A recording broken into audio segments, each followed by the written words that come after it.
Okay, so let me show you what you're gonna have to do. We import our video, right? And then we're gonna have to go to window, and here we're just gonna make sure we have tickled, and we have this on the tracker button, and in here we just select video, and then you click on track camera, and this is just gonna take a few seconds to analyze this video frame by frame, and it will take couple of seconds, minutes, depends on your length of your video, and depends also on your machine, how powerful your computer is.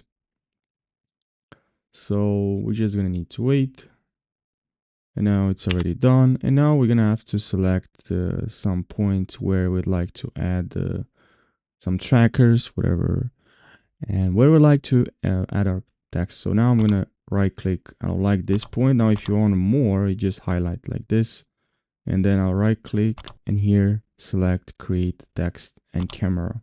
Now it will be added our text here. Now if the text is not positioned correctly, you can move your text from here